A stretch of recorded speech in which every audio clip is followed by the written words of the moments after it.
1, 2, 3, 4, 5, 6, 7, 8, 9. I tell you what, funny. that wasn't a horrible Matt impression. It wasn't. It was one of my better ones. All right. Ready to go? He's like if you gave Kermit the Frog a little bravado. Yeah, if Kermit was like jacked and went to theater school. Yep. Which honestly is a high compliment because I fucking love Kermit the Frog. Who doesn't love Kermit the Frog? It's a goat for a reason. Yep. All right. 3, 2.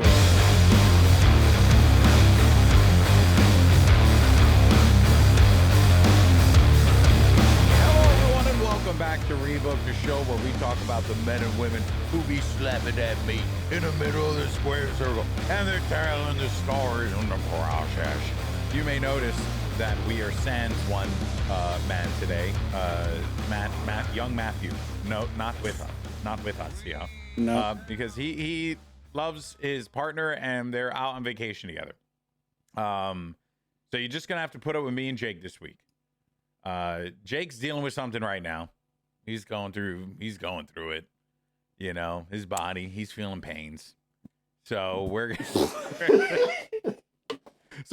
gonna sound like your 60-year-old girl. I got some gnarly heartburn rocking right now. Yeah. This is truly the podcast from a bowl of cereal. Yeah. Yeah, this is the podcast for the middle-aged people.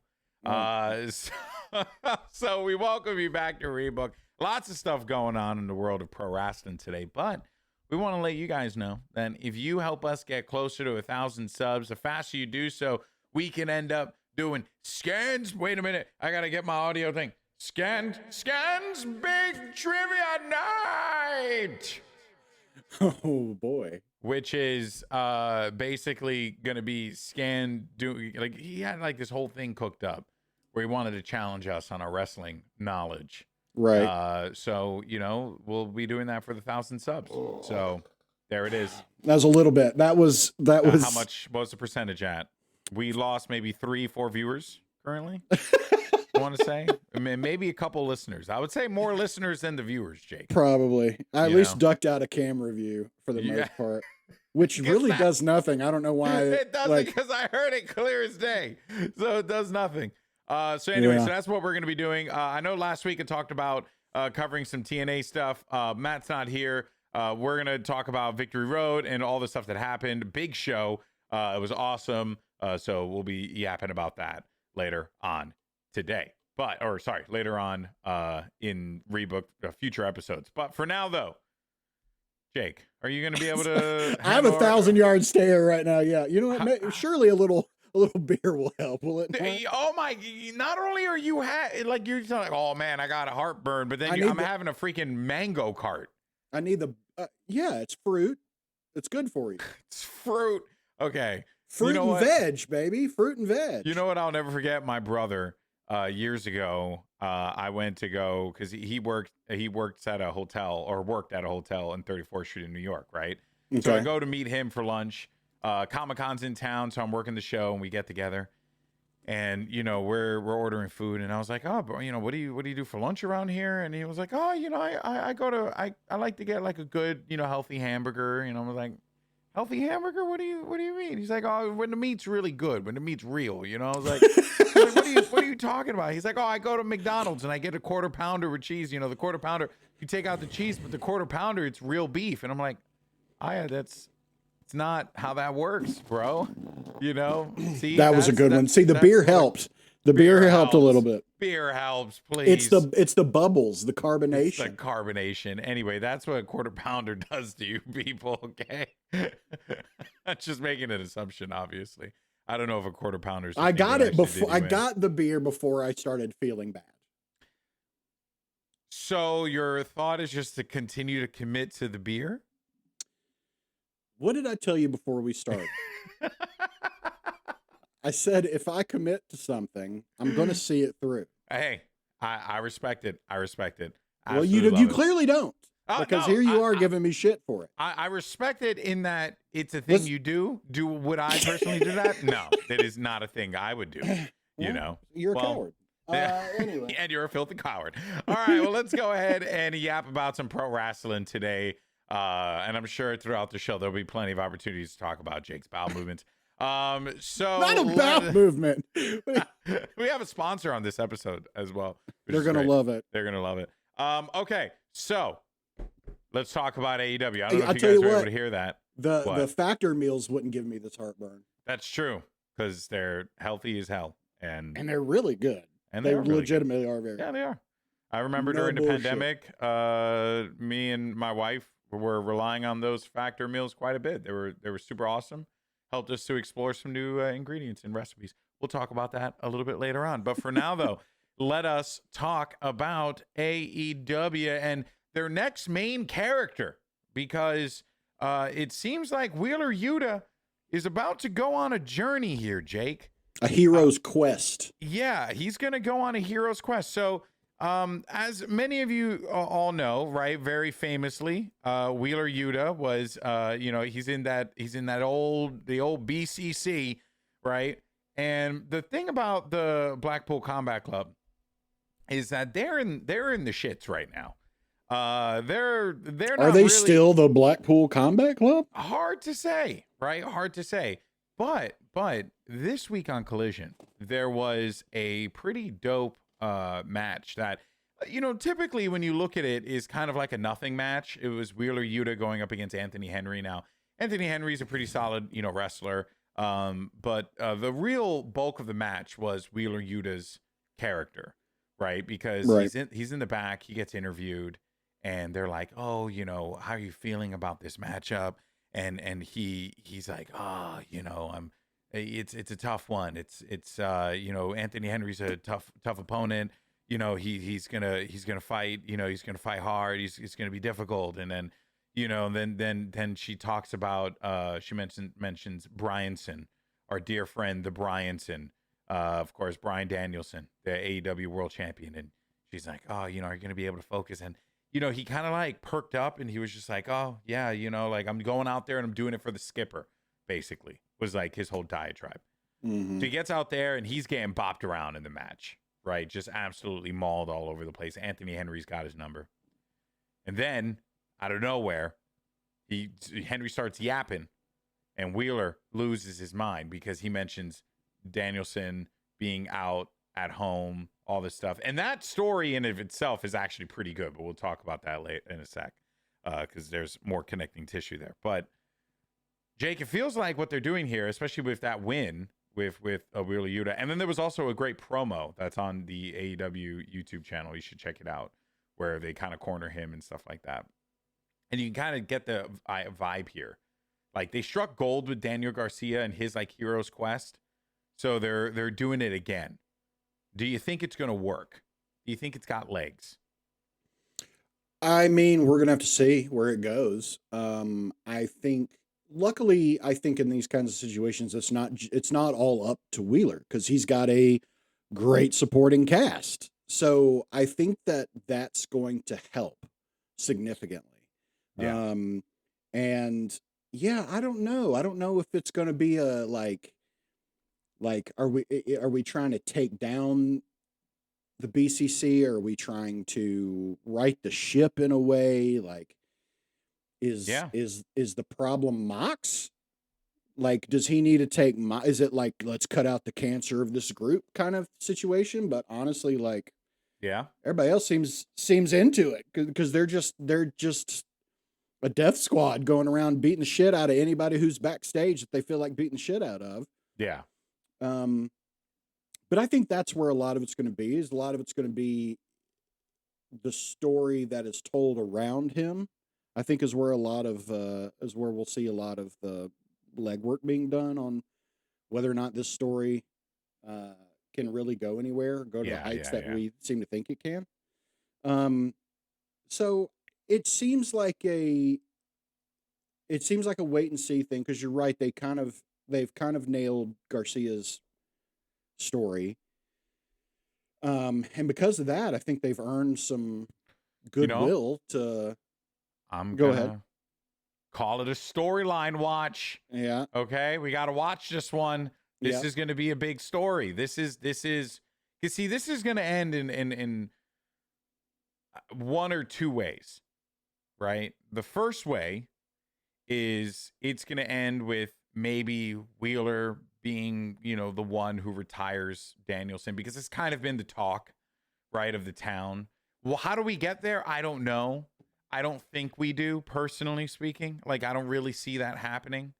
But that is a pathway that people have talked about. The other one is this ends up being like an epic blood feud for Wheeler and Jon Moxley, which looks more plausible.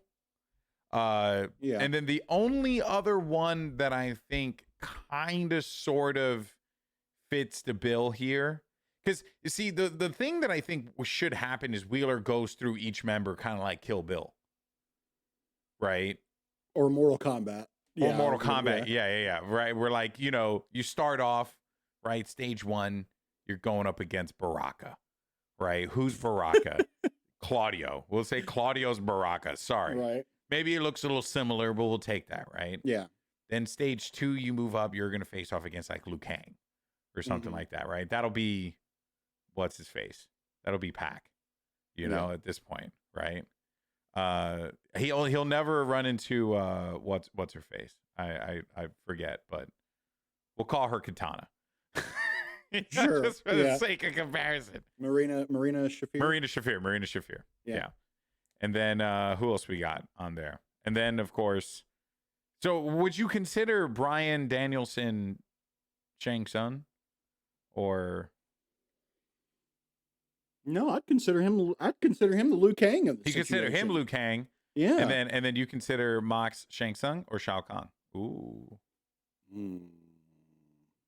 That's a good. Then in that place, I think Shang Tsung would be Pac. Then.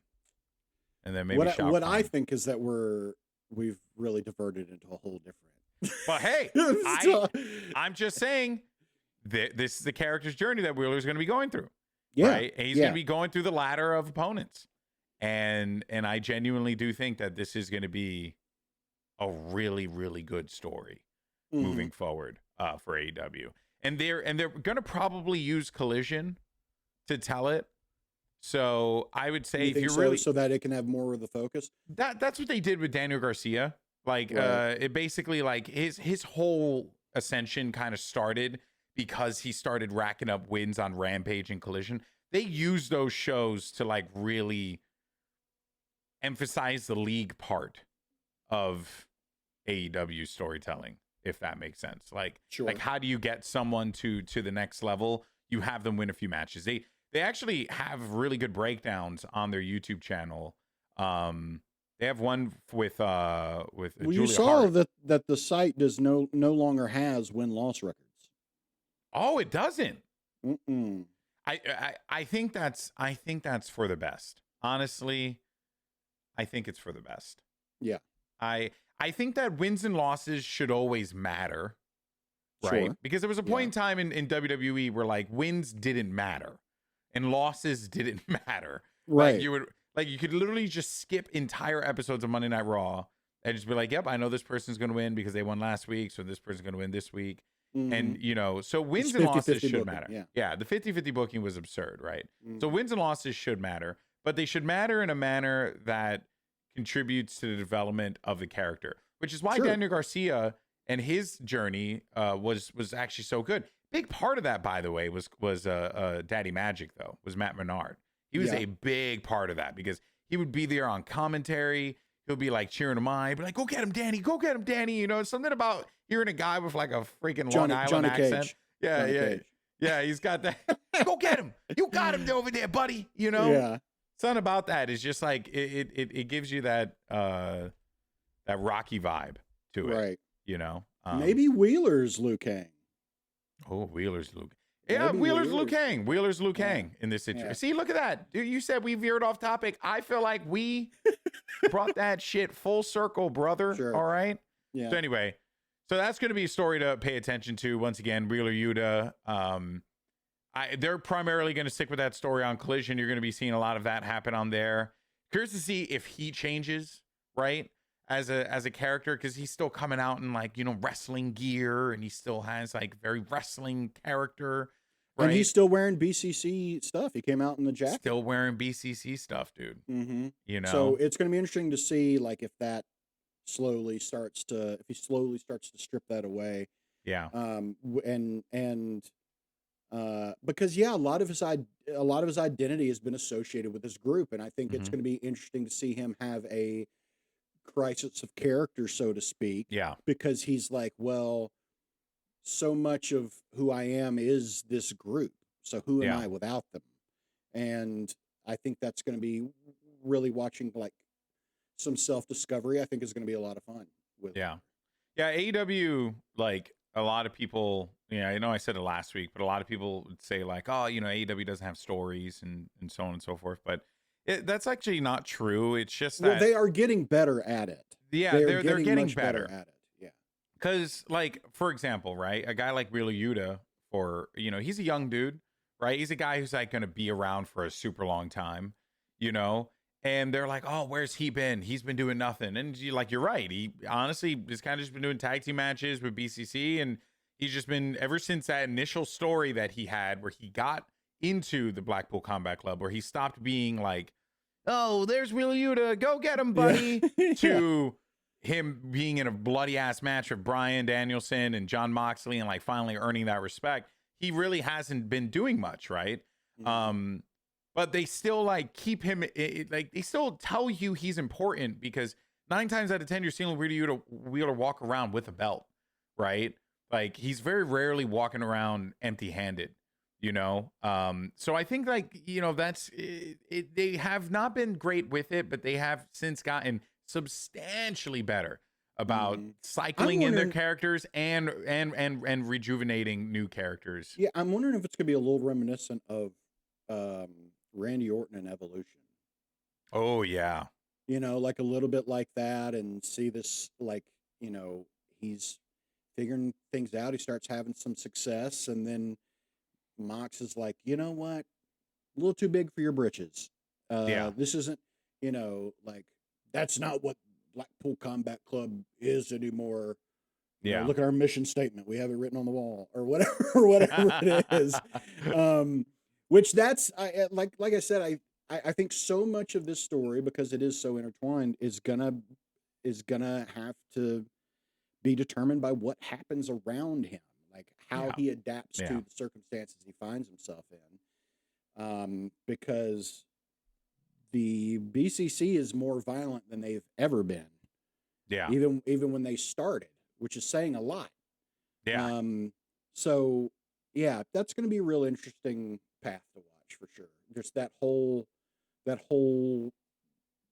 cast of characters, if you will, I think it's going to spin off some really fun storylines for sure. It really is. And that, what's happening with Wheeler Yuta is just one part of a larger story, and that story being Jon Moxley and his return. So right. Jon Moxley comes back, he's very much looking like a stand-in for Vin Diesel in the next Fast movie. And he's got his way about him right now that's very like brutal, right? He's going back to that character that he was, that he's always been, but now he's like not being the good guy anymore, being more of the vicious bad guy. Attack, because he cut that promo last week where I'm trying to remember the language he used. I feel like he called himself, I'm trying to remember the language. He didn't call himself a god or something like that, but like it gave, I don't know, it was kind of giving that kind of vibe of like, he said, this is what I'm put here for. I'm this, this is, and talking about people's egos getting too big, obviously talking about Brian, I suppose. And, I'm not sure what war path he is on and necessarily why. It's still kind of like, it's still a little cloudy. Yeah, I agree. It is, what has been interesting about this particular storyline though, I think, is that it has been cloudy. It hasn't been very clear. It hasn't been very like, oh, this is what we're gonna do. Like, we know, you kind of see where this is going, right? Because like, for a while I was very much banking on this elite storyline with the EVPs taking over and stuff like that, and now I don't think now I know that's not happening, right? Like, I think it's going to happen in some degree. There's going to be some kind of EVP bickering or some bullshit, and then Kenny Omega's going to come back, maybe. Right. But I feel like with the direction that AEW is trying to go in right now, right, they need to build a big bad. You need a big bad. Yeah. And because AEW doesn't really have a big bad right now. And honest to God, a Jon Moxley big bad villainous arc would go hard as shit. Yeah. It would be so freaking good. Because, like, Jon Moxley has already been the standard bearer for AEW for a very long time. Right. But because you see, I think that this is like what they wanted for, like, Swerve at one point, but that didn't really work out because Swerve was getting over as a good guy, right? I think they were thinking maybe the Undisputed Kingdom can maybe be that big bad, that big team. But I think, like, when in doubt, you just lean on the freaking Blackpool Combat Club will always give you that, like, the gruesomeness. And now that Pac's in the lineup, it's like even more, like, they're believable, Yeah. 100%. Yeah. I mean, that's a great point. I mean, for a while, the big bad was Samoa Joe. Yeah, exactly. And he's playing a big bad on a different TV show. Right? Yeah, and I think honestly, if Joe were to come back, I would like to see Joe come back and get bodied by them. I would like it to be like Ooh. they need to be legit, because if it starts off with them destroying Bryan Danielson and because I am now convinced that Jon Moxley is going to be the one to take the belt away from Bryan. But when they do that, I don't know. Because do you really just have a face give it over to a face? Like, where are you really building the story at that point? Like, or you have your new big villain end the career. Yeah, I mean, right? You have your next big villain end the career of your beloved babyface champion. Right. Yeah, I could see. Oh man, that's tough because I guess it's just going to depend on what Danielson wants. Does he want to build I don't know. Does he want to build someone up on the way out, or does he? Yeah. Man, I don't know. Well, that's tough. Because you see, to me, there's a few ways that you can go with this, right? And I don't know. Maybe our viewers and listeners might not agree, but here's how I see it. On the one end, you have Wheeler Yuta, who's your first, like, okay, you got your superstar, your next superstar. You just got to find what's that thing that's going to get him over the edge, right? Then your next one that you have is Daniel Garcia. He's already becoming your white meat babyface, hero's journey type character, and he's doing a really good job right now in that regard, right? Then waiting in the wings, you have Darby Allin, you have Orange Cassidy, right. So you already have 4 guys, and I would say remove Wheeler because Wheeler still got a lot of time, right? And then you also have Will Osprey, right? And you have Kyle Fletcher, and you have Okada, and you have like a lot of people that you want to invest in. Why not invest in building a villain so that this way your story can continue, You know, the way that, I mean, I don't know. And knowing that Brian is going to be there in like some capacity still. It's tough though, because like in AEW, like the waters are kind of muddied as far as like faces and heels go. This is true. Like faces like Danny Garcia just power driver to man off. Yeah, faces do heel shit. Heels get face cheers and chants, and like, it's I don't know. It kind of like it just kind of gets a little convoluted sometimes. Where, and I'm not saying you need a John Cena type, you know, go visit kids at the hospital type face to like take things over, but like, I don't know. It feels like there's plenty of people, even if they're not heels now, that can flip that switch easily. Yeah. So I don't know if you. I don't know. I don't think they need to build heels. I think they need to build faces. Well, yeah. I mean, you know, faces are.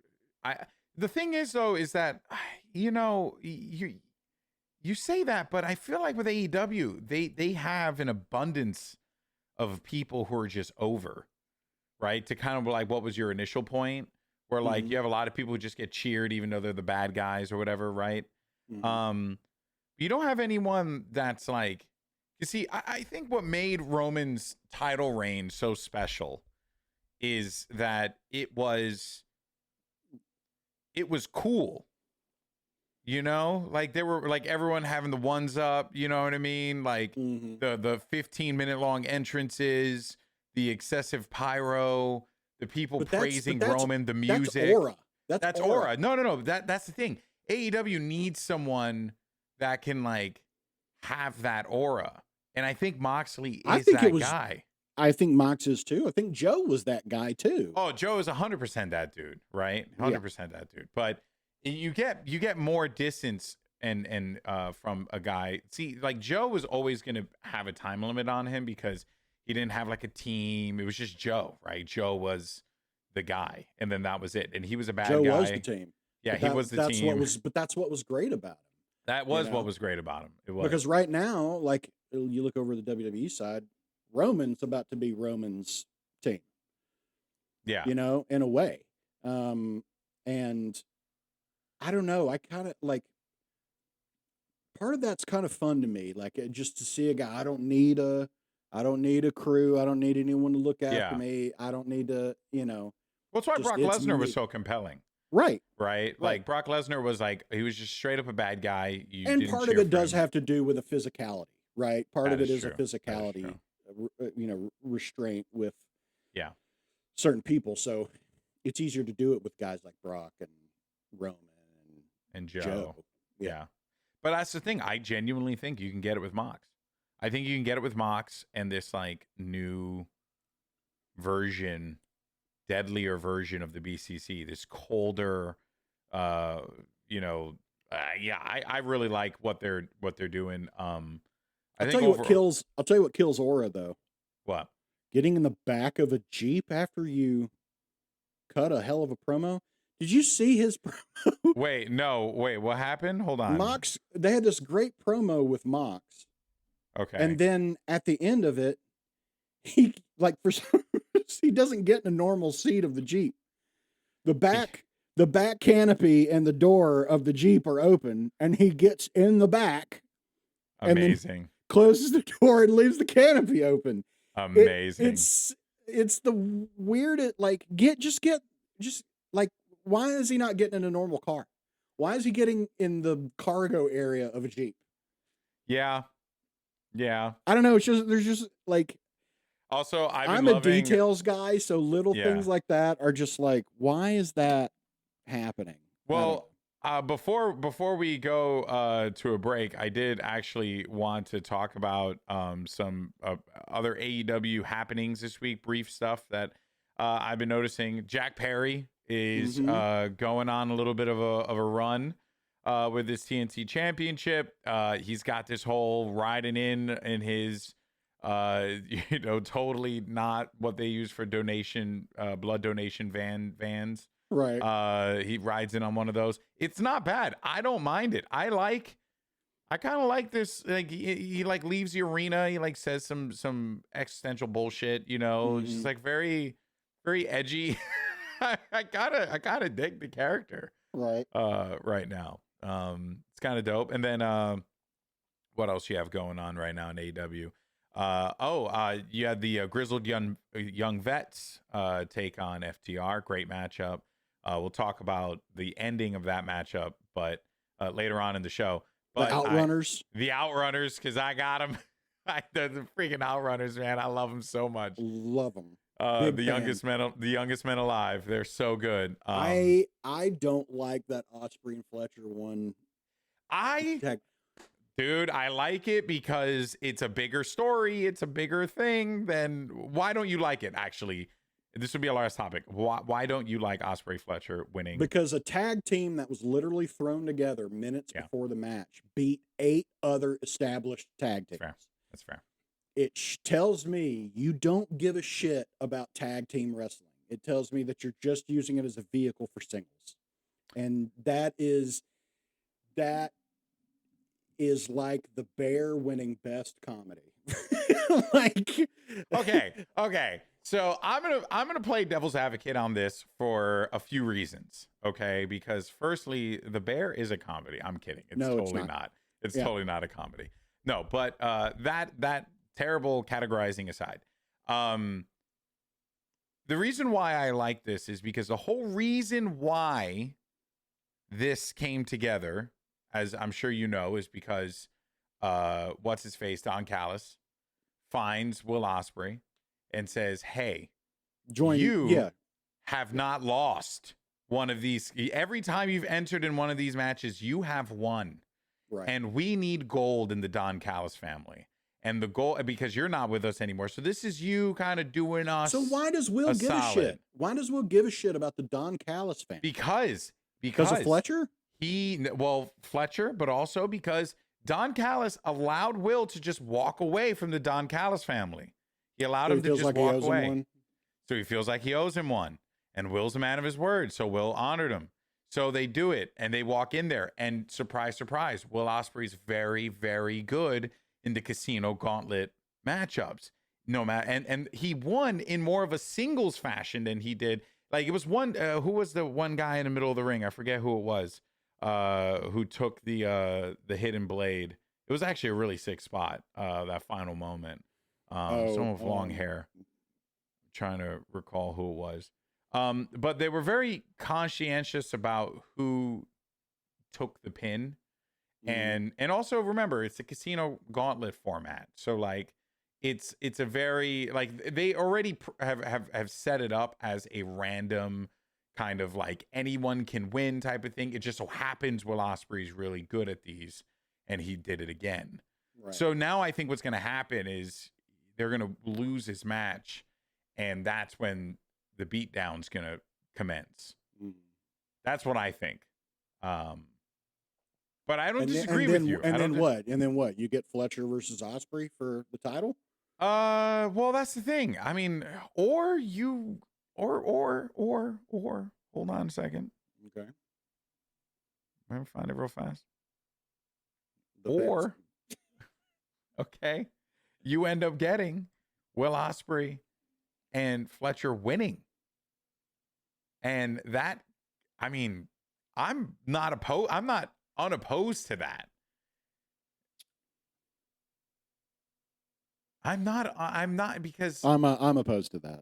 Okay, I know that people will be opposed to it, but because then you can build up another tag team to like take those belts away from a severed Osprey and Fletcher. And also, let's not forget too, Osprey and Fletcher were a team. They were freaking a team in like all throughout the indies and shit like that. So okay, this isn't fair enough. This isn't like a random pairing. They're friends. It's well documented. I'd get it if it was like, oh, sure, hey, but you and Takeshita are going to team up together, and it's like, right, they had like one conversation. But when you see the list of teams that were in this, FTR, The Righteous, Undisputed Kingdom, The Acclaimed, M&M Collection, Top Flight, Outgunners, Grizzled Young Vets, Osprey and Fletcher. Like, you don't even have a team name. Hear me like, out. Hear me out. I can't stand that shit. Who of those teams outside, and I know you'll say FTR, but who of those teams right now can actually believably beat the Young Bucks? If the Acclaimed couldn't, if FTR couldn't, right? Those are your top teams. Grizzled young vets are going to do it? No? Right? Like, the thing that AEW needs to do right now, and I think they are doing, is they need to reinvest into building more tag teams, right? They struck gold with, like, but the why Acclaimed. do that with a tag team that won't be together longer than a month or two? Because I think there could be a very compelling storyline reason for them to do it. I don't know what it is yet, but I'm compelled. I am Look, whelmed. I will grant you a wait and see pass. Okay. I will wait and see. I'll take a wait and see. I will wait and see what happens. But I will go on the record as saying that when tag teams are just thrown together, to me, it demeans tag team wrestling. I listen. I love tag team wrestling. Okay, we have a friend, a mutual friend, who quite loves tag team wrestling. Sure. Okay, we're tag team wrestling aficionados. Mm-hmm. But sometimes, as we're seeing with the tag titles in WWE, and we'll talk about that as well, sometimes titles need to serve a story purpose. I don't know why I did a nefarious laugh. I don't know at the end of there, but screw it. I'm rolling with it. Anyway, folks, we're going to be right back. When we return, we're going to talk about what's been going on over in the world of WWE. This is Rebook. We'll be right back. Today's episode is brought to you by Factor. Summer is still here, so fuel up to get out there with Factor's chef-curated, no prep, no mess meals. There are so many options. I mean, I'm a wrestler, was a wrestler, whatever. I'm still active, so I love the Protein Plus option, but you've got things like keto, you've got Calorie Smart, you've got all kinds of options. There are tons, 35 different meals, 60 different add-ons. There is something for absolutely everybody here. You can crush your wellness goals, your fitness goals, your diet goals, whatever you need. Factor's got you covered. So you can head to factormeals.com/rebooked50 and use code rebooked50 to get 50% off your first box plus 20% off your next month.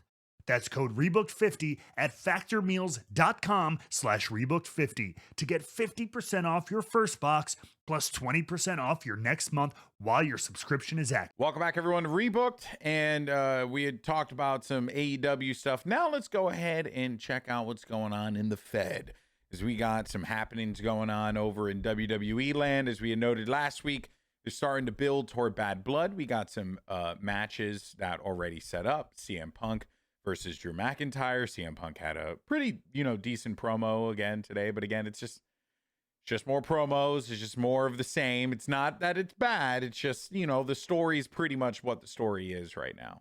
There's not much more to extract from it.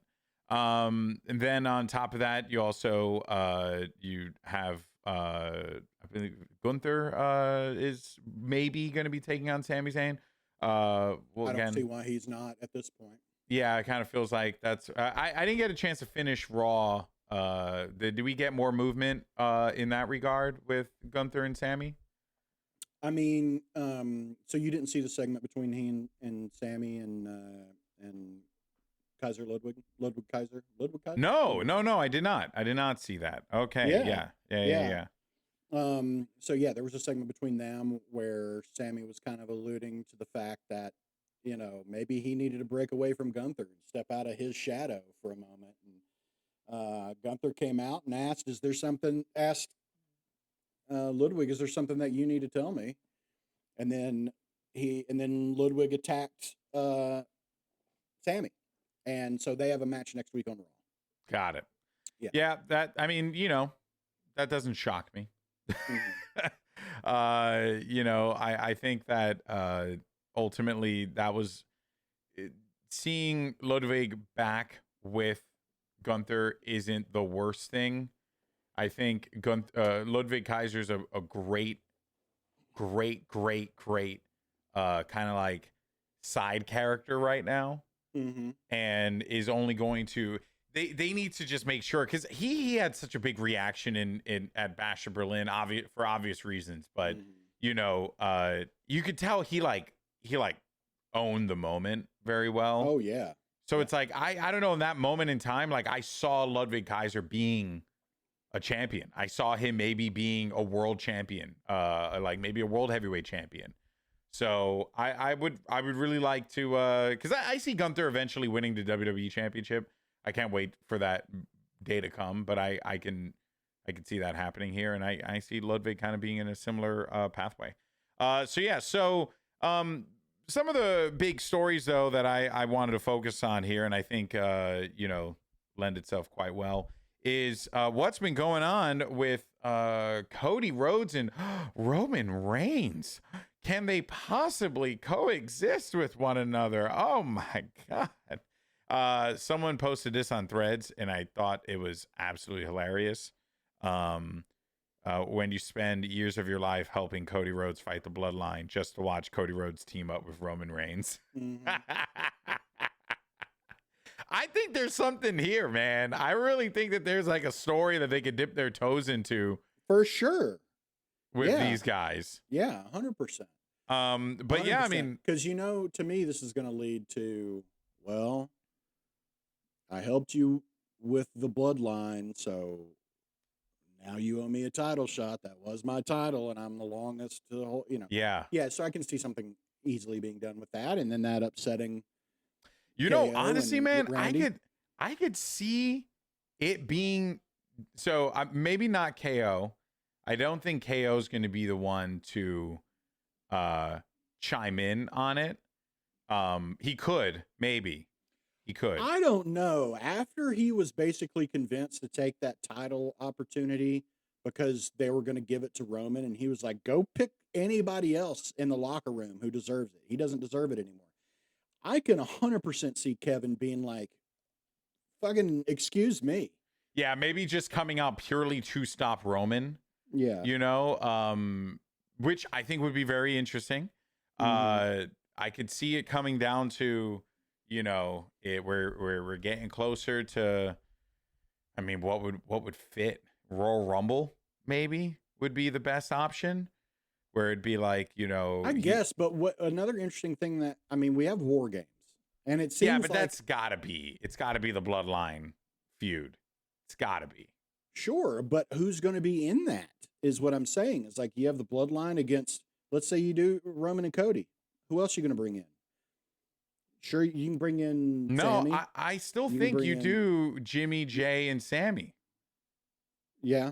Because I think okay, I think so there have been a few things that I've had, a few misgivings I've had with Cody's reign, because Cody's reign is still too tied closely to the hip. To the Bloodline. He has got to get the hell away from the Bloodline. And at some point, it's like, no match is worth investing into, because the Bloodline just continues to loom. And it's not that I don't want the Bloodline to be there anymore, because I do. It's just, this feels like a uniquely Roman problem. I think that what happens after this, so we can have a few different pathways here, but depending on what the results are of Cody and Roman versus the Bloodline, which it should be Cody and Roman winning, unless something big happens, which I can see something big happen, like, a certain bald Samoan comes back and decides to rear his head into the picture again. But I can see that after the fact, Cody's Samoa like, Joe, right, you think he's coming back? I'm just. I know, right? Can you imagine? That'd be hype as fuck. It'd be like, Cody's like, okay, I've done everything I could. I've defeated Solo clean in the middle of the ring. I helped, Roman do his thing. Roman will come back for his title shot later down the line, I'm sure, right? And then maybe that's when voices in your head start to play, and then Randy makes his way out, and he's like, hey, you need a opponent. I want a match, for the title at Survivor Series. Because he told him he would give him one. So that, and now at that point, it's like, that's how you do that match without Roman getting involved. Right. But then you could still do the, fatal 4-way theory where like Roman, Cody, and KO and Randy all fight each other. And then somehow that's how you take the belt off of Cody. But again, it's just like, I don't know. I just don't like how close it's been tied to the hip. Yeah, I think for his title reign to start meaning something, he's got to get away from. Where does he go? I don't know. I mean, but like this isn't going to be the only, because it seems a lot of rinse Cody and repeat. has. Yeah. That's true. It is a lot of rinse and repeat. I mean, we literally did solo Cody 2 times now for the title.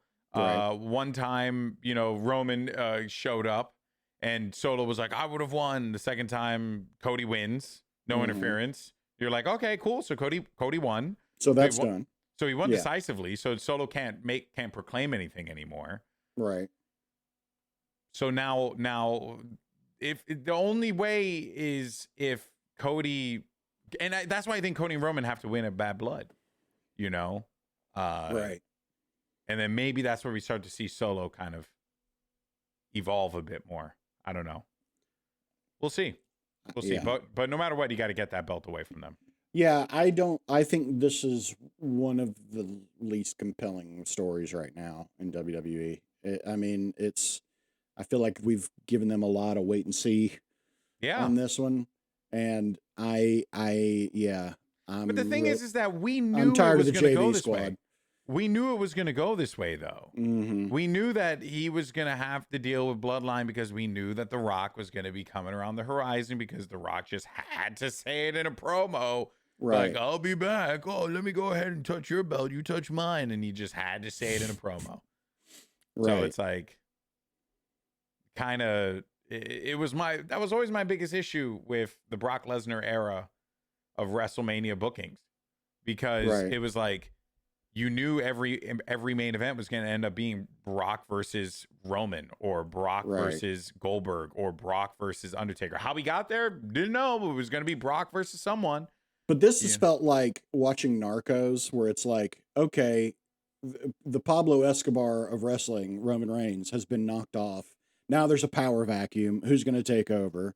Oh, it's this other guy from in the Medellin cartel or whatever. And it's Solo, and it's like, well, Solo's not good. So now is it Jacob Fatu? Because he's more, so I don't know. I mean, it feels like that's where it's like, Solo doesn't feel like the big bad and which is maybe purposeful, but like I think it is purposeful. When you just keep dipping back into that well, it's like, I don't know, man. We there's not much water in there to dive into. We're going, and just that's why I think the Rock is going to be the one. Because if this doesn't end with The Rock being the one in control and the one who called the shots for the new bloodline, right, then I'd be disappointed. And the reason why I'd be disappointed is because that fits everything that, like, The Rock wanted, right? Because, like, The Rock comes in, he's like, supposed to fight Roman. They're trying to set up their thing. It doesn't happen. Real life gets in the way. Roman and Rock join forces. Rock then is like doing the bloodline. Like Rock is a part of the bloodline. And yet we're always like, he's doing something different, right? And it was always bullshit, right? It was just Rock being Rock. But like at the same time, if you wanted to have fun and read a little far into it, you could. And now that I've read far into it, now I'm like, if this doesn't end with The Rock taking over the Solo Sikoa version of the bloodline, then I will be very disappointed. Because that's how this story kind of hits another layer. Because right now you're kind of doing everything that you can do. Your next possible pivot is Jacob Fatu, but it's like the man still continues to go around and is like, so it's like it's gonna take a little while. Yeah, I think so. Yeah, to get there. But anyway, it's very Umaga. Yeah, very Umaga, but like modern day. It's good. I'm still into it. I look, regardless, Jacob Fatu's in the ring. I'm watching. I'm still engaged by the guy. And then on top of that, Roman's back in play. Although, and this is gonna be our question of the day. I'm just thinking about it right now, but this is for you too, Jake. This is very important. Do we vibe with Roman's new theme? Because with the chorus or whatever. I'll be honest with you, man. I like the old one better. I don't really like it that much. Nah, I like the old one better. The OG one. Like this one's too much. You know? Yeah. Like the old one just had something to it. It was like the bass, like brr, dun, dun, dun, dun, dun, dun. Something about that was just hype as shit. It's like 7-layer dip. You can't do more than 7 layers. 7 layers. Yeah. Beyond that, it's just Yeah, like he found his song. Just piling on for the sake of piling on. Yeah, like he found his song. Like I don't need to be to be told Roman's a good guy, through music. Exactly. Yeah. You know? One's up for my OTC. I don't necessarily, and I agree. I don't necessarily know that I like LA Knight's new theme. That also feels a little too much. Like yeah.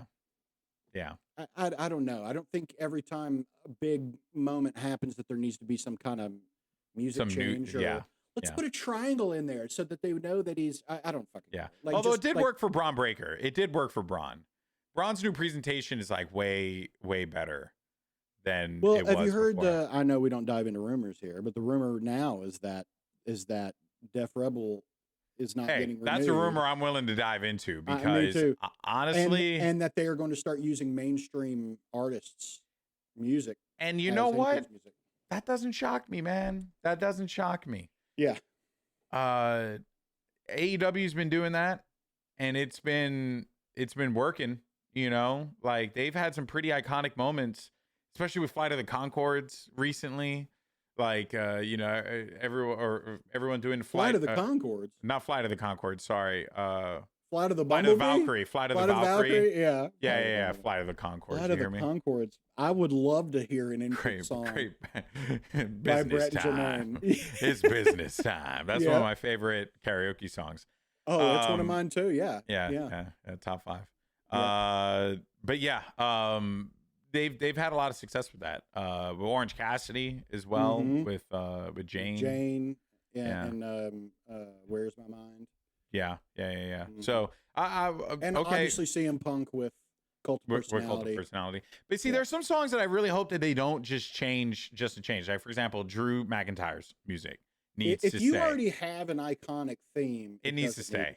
But they're gonna do it though. They're gonna do it to at least 1 or 2 themes. Or we're gonna be like, why did you change it? It was so good. Mm-hmm. Actually, speaking of themes, before we move on, random topic. Jon Moxley's first AEW theme before he started using Wild Thing, fucking love that theme. Right. It was so sick. It was like this crazy metal. He would like come out and then you'd hear like Justin Roberts be like, Gian! And you're just like, what is happening? Yeah. My body's moving. It's so good. So good. Anyway. All right. So moving on. Of course, we'll find out whether or not Cody and Roman can coexist. Spoilers. They probably will. Yeah, probably. I think they'll be okay. They'll be fine. They're both world champions. If 2 world champions can't beat Solo Sikoa and the guy with unlimited HP, who can? So now this next one this one's hitting close to home.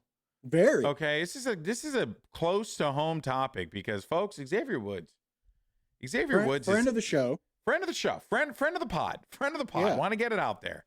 Absolutely. I'm worried about him, buddy. I'm worried, man. He's turning to the dark side. But here's the thing. We called this last week. We were talking about what would happen, but the way that they did it, the fact that Kofi goes and says, and while Woods is yelling at LWO, and then Kofi's like, "Oh, says, I set this up, dude, so that they could back us up." And then Woods is like, "Why was I not included?" Oh, dude. And then he was like, because E's not here. And you're like, oh shit. Yeah. Oh shit, son. Yeah. It got too real. This might be my favorite story in all of WWE right now. I think it definitely, I think it is. I think this is my favorite. Let's discuss. Story going. Let's discuss. Here's something that I think needs to be considered. I had someone text me last night about it. I think of someone in our Discord brought this up as well. Oh dear. Is Kofi gaslighting Woods? Oh man. Oh, I think so, brother. I think so. I really, dude, because it even like when he said, he was like, like, why didn't they tell me? I'm like, oh, there's some undertones there where it's like they don't trust Woods. They don't think Woods is good enough on his own. Damn, bro. Now, where does this go? I don't know. This is one that I'm very excited to see what direction. Well, let's direction this goes. Let's game plan some theories here, right? Okay. And for those of you watching and listening, feel free to sound off. You can join us on our Discord. You can also join us on YouTube. Find the timestamp if you're listening, and then go check it out on YouTube. It'll be the same.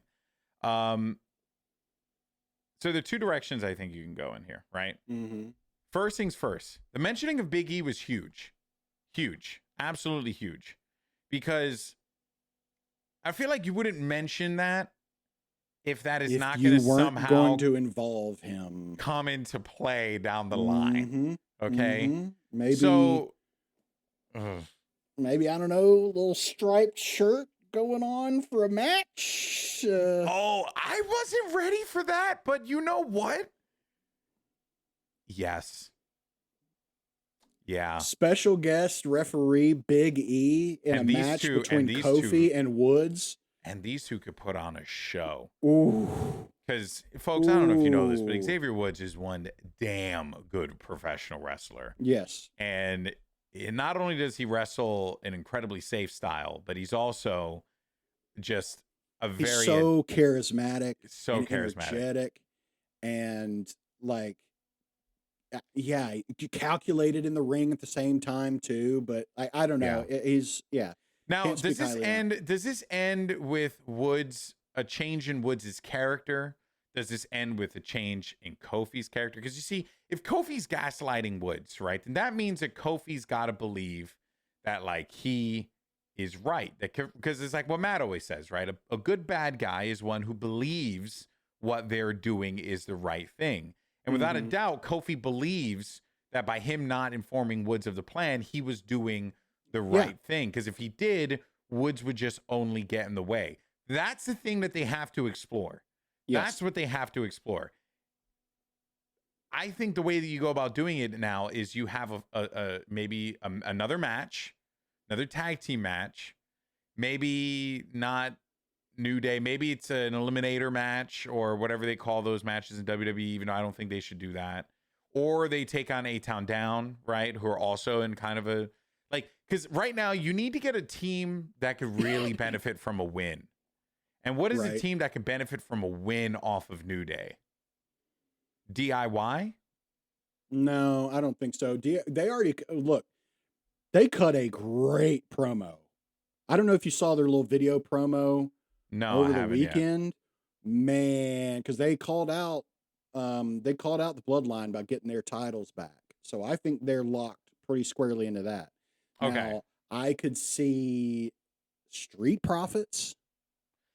Maybe Street Profits, benefits off of it, but they're in a weird place. But I almost want it to be like if the objective is storyline wise to push Woods over that line, it's got to be I think it's got to be like an A-Town Down, just somebody that's like, or like an American made. It could be the brothers, the Creed brothers.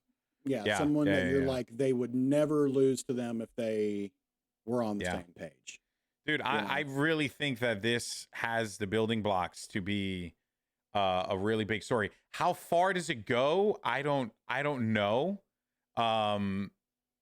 Personally, I would like to see this. I would like to see some gold get involved in this somewhere. 1,000%.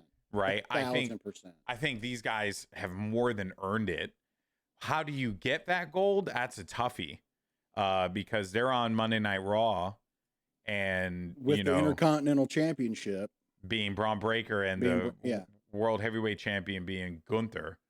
So it's like, good luck. But again, it's like, dude, if you really wanted to tell that good story and get there and maybe build up a heel Kofi, a heel Kofi taking out the likes of, because, okay, I will say, I don't think that their match ends with gold. I think that would be silly. I think, though, that we are going to get at least a match between Kofi and Woods. And Big E should be now. Who is somebody though that they have history with that has an opportunity to win singles gold? Main event, Jey Uso. I was gonna say Jey Uso's the only likely candidate right now. Mm-hmm.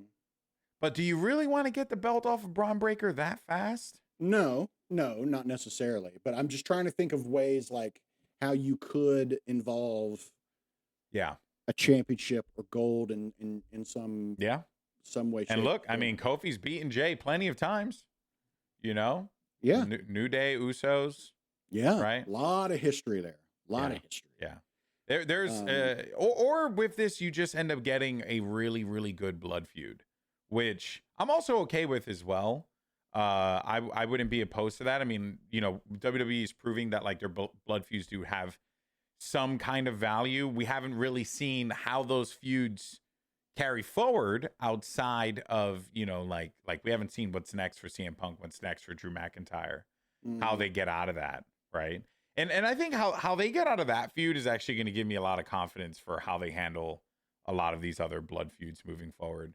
Because, man, they have tied Drew and they have tied CM Punk to the hip with one another. Those are the only people that those dudes are fighting is each other right now. Yeah. No one else. Drew was for a point in time. That's because I'm not sure where either of them go after Hell in a Cell. Yeah. I mean, maybe, I wish I could tell you. It's going to be bonkers. So that's going to be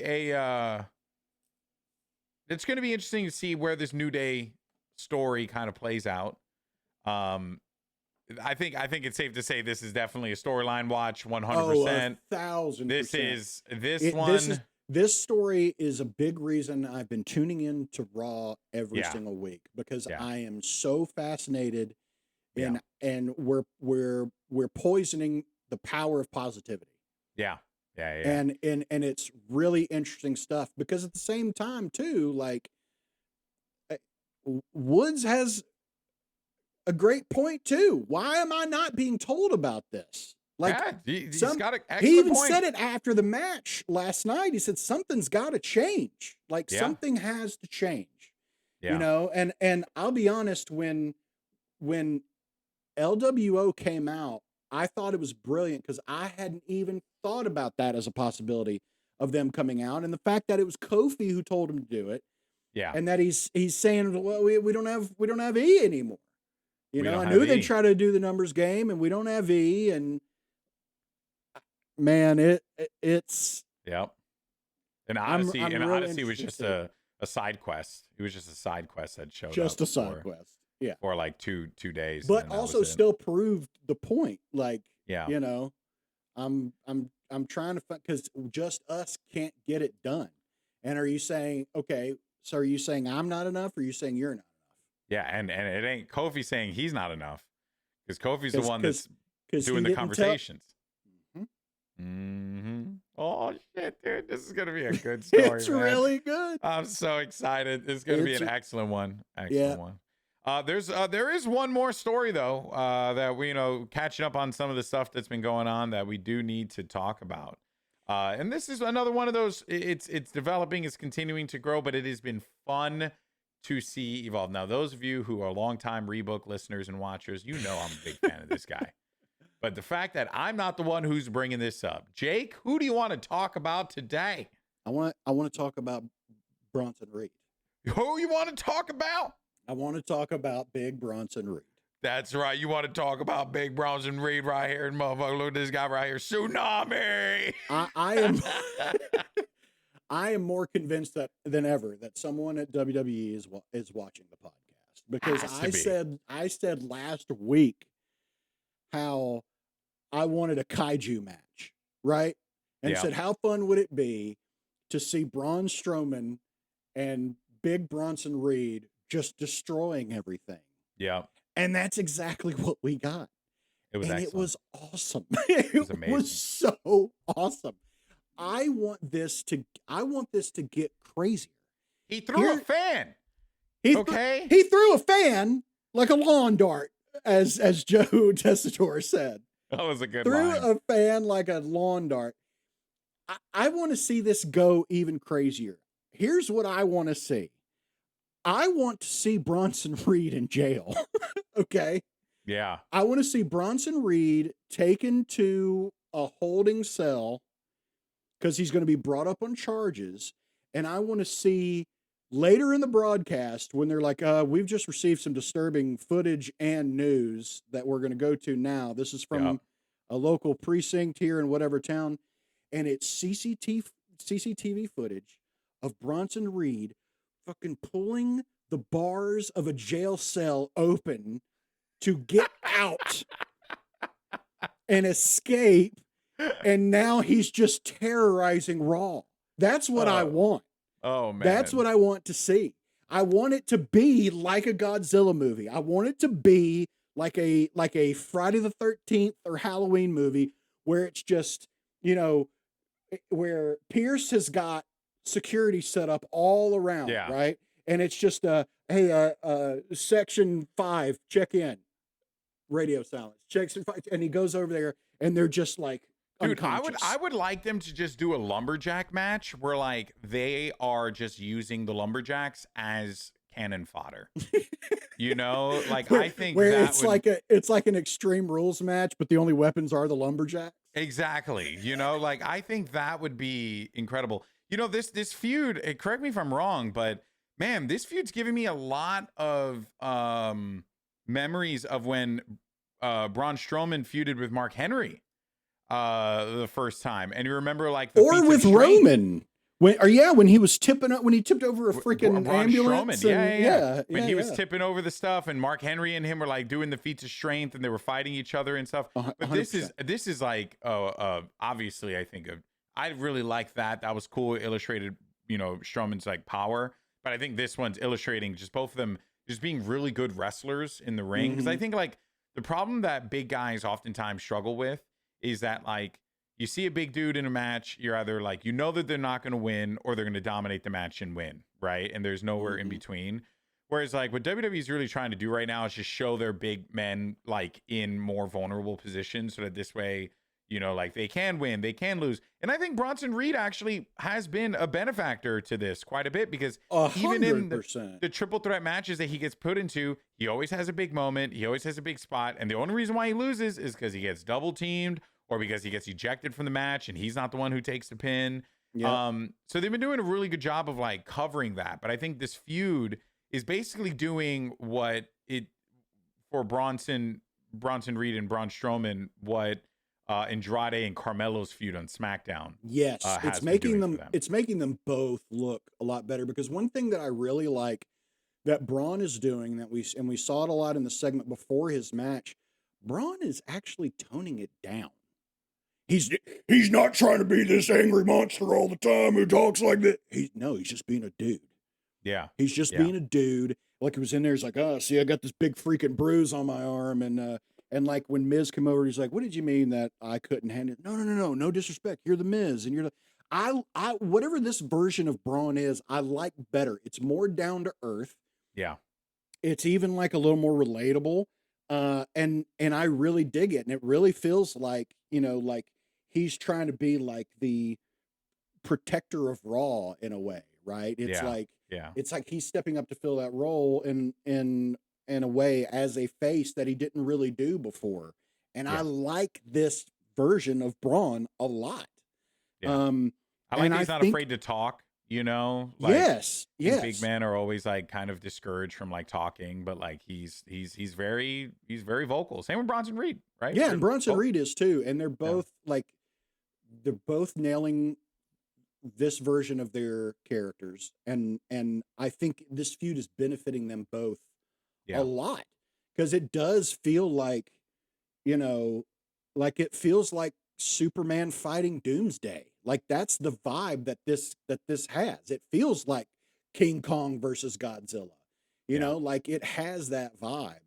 Because it's they're just going around and just, I mean, like I don't know. It's been so great. I thought then they used the barricades against each other. Like it was like insane. Yeah, Like they like you're everything. talking like 3 seconds in, the turnbuckle has broken. Yeah. The bell, I love that the bell never rang. I Yeah. loved a little thing like that. I don't think they do that kind of stuff enough. Yeah. Where it's just like these two are just gonna hurt each other, and the bell never gets to ring. It's also what, you know, again, like WWE have had success with this in the past, but the struggle has been where they pivot outside of it. Yeah. Right. Because, like, for example, the one that I think is most successful is Sheamus and Cesaro.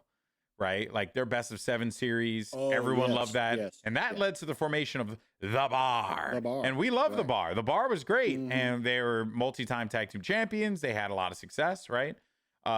So where do these best of 7 series, best of 5 series, like where do these things pivot off to? They're going to form the new natural disasters. And honestly, I'm earthquake okay with and typhoon.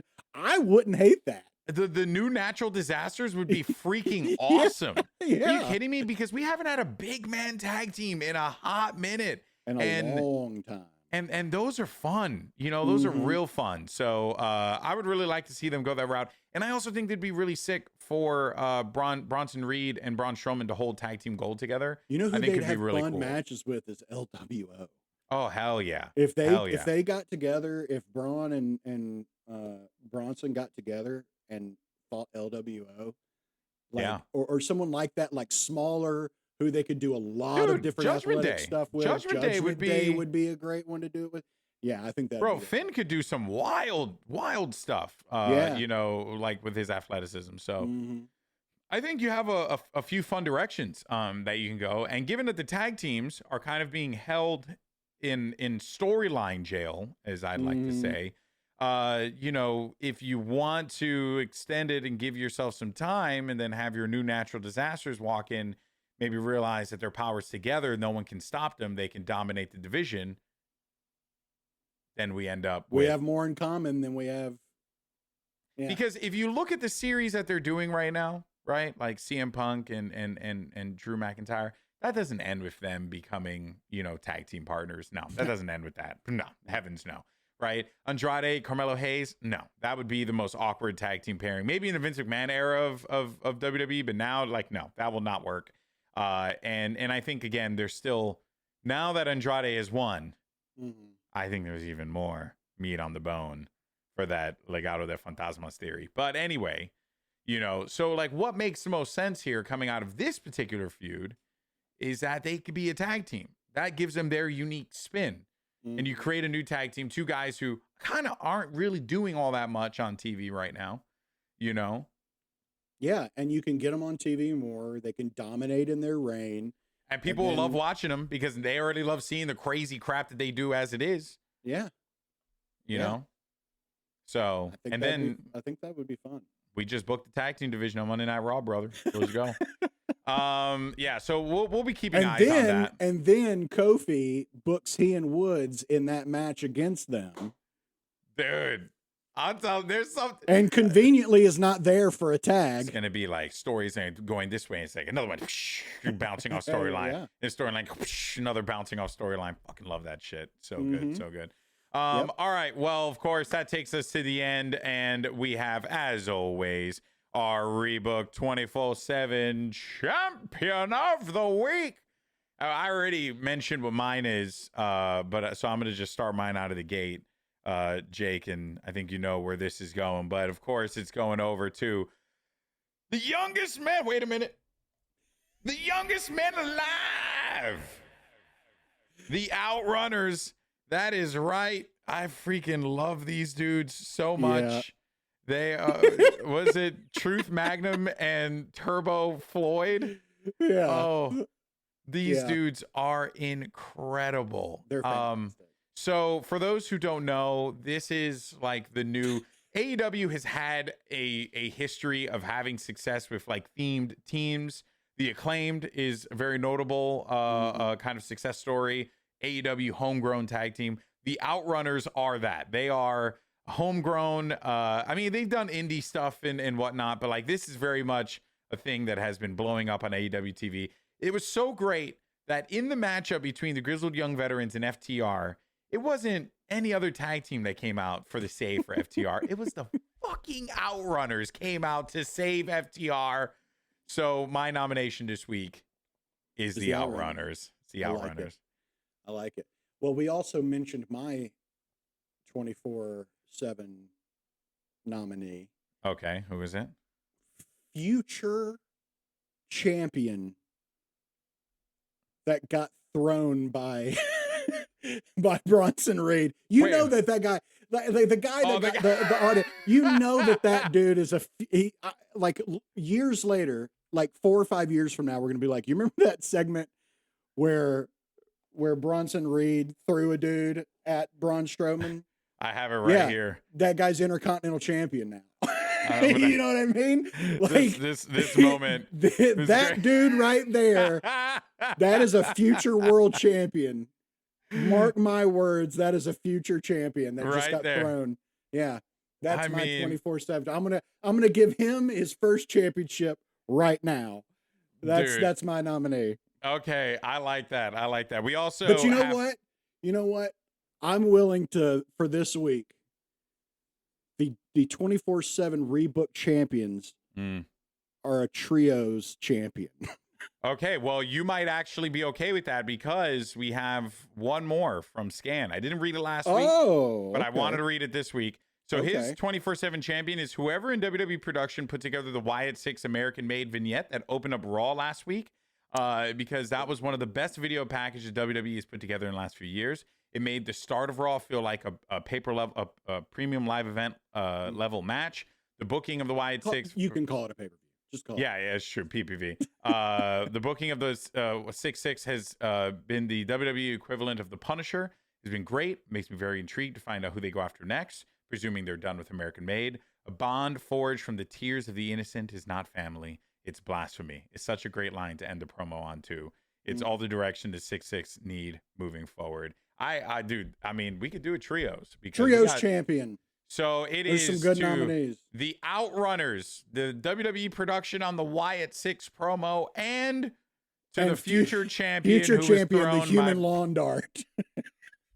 Can you imagine if that's like what his gimmick ends up becoming? Years ago, I was thrown by the lawn dart by Bronson Reed. He comes out with a point on his head and like fins down at the bottom. It's like characters like a pseudo, like one part Conehead, one part, like Evil Knievel. You know what I mean? Like I'm with it. I support it. We support you. But that is going to do it for us this week. We thank you guys so much for tuning in to Rebook. Always a pleasure. And of course, a huge shout out to, Matt. He may not be here with us, but we'll of course have him back next week. We hope you enjoyed the conversation. Hope you enjoyed the conversation between two dudes who just really, really like yapping about professional wrestling storylines. We just do this. We did this on a road trip one time. We just chatted about storylines for like God knows how long. And we had a fun time the entire time. Yes, that was the basis of this podcast. So in any case, guys, let us know what you thought about all of our theories. Sound off in the comment section down below. You can also use comments on Spotify too if you're listening on Spotify. Let us know what you thought of this episode. Yeah, chime in. We want to hear from you guys. And what was our question of the day again? Do you remember what it was? It was the Fooey. I'll find it later. Doesn't matter. I'll post it in the chat portion of the comments. All right, folks, that's it for us. Thank you so much for watching. Catch you next time. Peace. Later.